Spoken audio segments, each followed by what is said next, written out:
Hello, everyone. Welcome to Developing Palates. I'm Aaron Loomis, and with me, as always, is June Liu. How you doing, June? Doing good. So today we are talking about the Serino Wayfarer Corona Gorda. Cigar 6-inch by 46 ring gauge, comes out of the La Corona factory in Nicaragua. Wrapper is Ecuadorian Corojo 99. Binder and filler are both from Nicaragua. It was blended by Carson Serino and Omar Gonzalez Alaman. Price point is $7.70. Cigar was released in September of 2017. So with that, June, what was your smoking experience like with this cigar? So getting just straight into the flavor aspect of the thing. I mean, in terms of the look, first of all, there's not really nothing to note about. I dig the band. I like that black and gold thing. Reminds me of back in the day when I was a Mizzou fan. Still am a Mizzou Tiger fan back in Missouri, which most of you guys have no idea I'm from Missouri. But anyways, um, yeah. So the most important part. So let's talk about the flavor. I really enjoy the flavors. Got a lot of creamy breadiness, like a gratified rock, sort of a minerality to it. And those two flavors was really like the key two flavors that I really tasted. So within those flavors, there's still a lot of nuttiness to it, like a dry, rich nuttiness to it.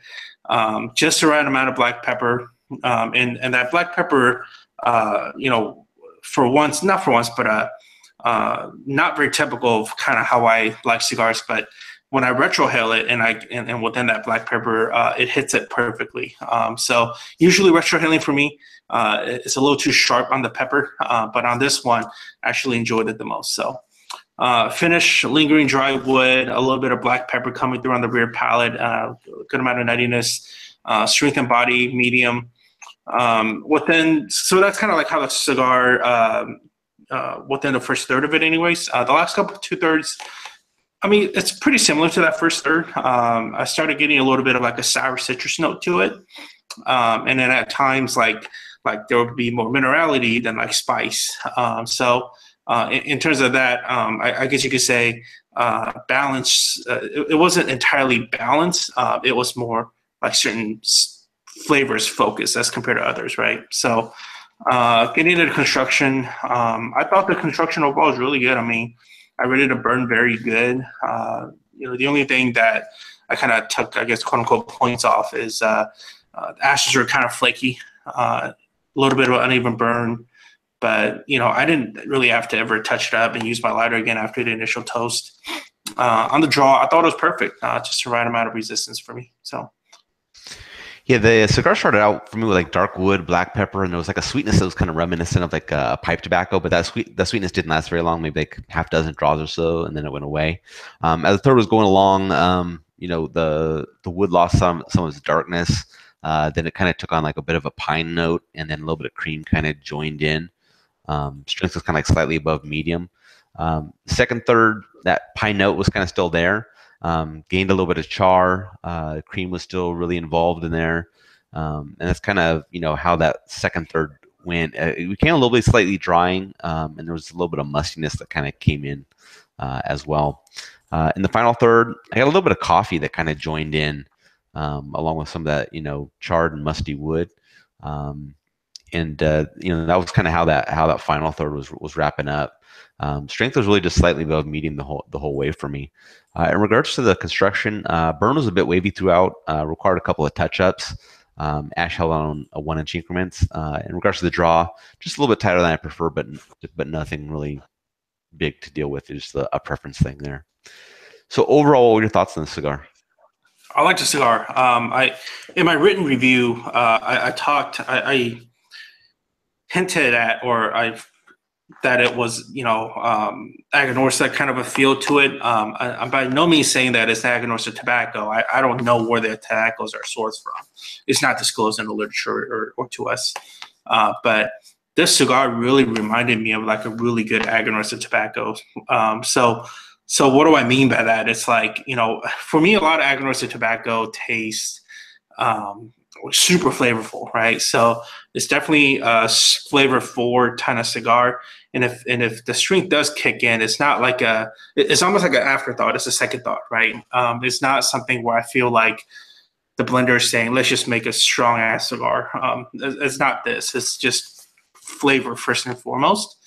Kind of like what I talked about a little earlier in terms of the balance. Although I did enjoy the cigar, I thought the balance was thrown off sometimes. I thought at times it was a little too mineral for me.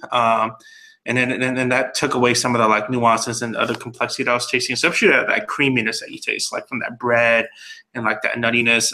It kind of overshadowed those notes. But I really like the cigar. I think about just the Serino profile and then just the Serino portfolio, rather.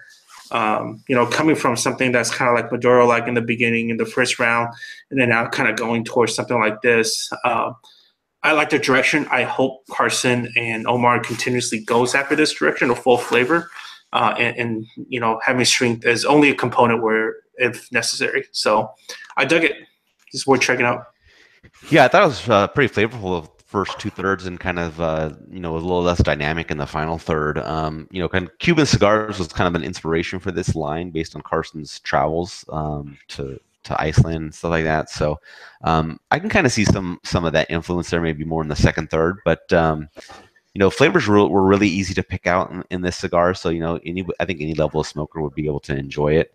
And like you said, I think this is a good direction for the brand and seeing Carson involved in this piece of it. So I'm kind of interested to see what else he's got up his sleeve to see if he kind of continues on in this style of cigars. So in regards to scores, I give it a 6.47. You gave it a 7.42. How do you think that matches up with your experience? That matches up really well.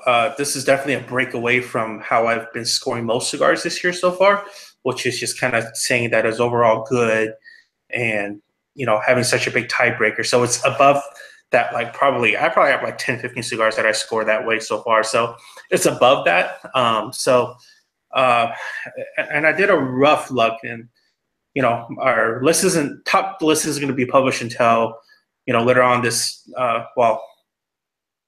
year / early next year. So early January. Early January. So even though this is definitely like top 10 for me so far. Mm-hmm. Which means one of the sea of just regularly just good cigars, that I've reviewed and that I tasted this year. This one definitely hits above the notch of the other ones. So I really like this. So I definitely, when I say I recommend you to try this, like I really mean by that. Yeah. Yeah, the cigar is pretty good. I mean, like I said, good flavor for the first two thirds, fairly average the final third. I had a little bit of issues with the burn, so that knocked down the score a little bit. But overall, I thought it was a good cigar. So something I'm looking forward to smoking more of. Any other final thoughts on this one? No. All right. If you're just catching this video on YouTube, be sure to subscribe to us, but also check out the full written review on the website, developingpalates.com.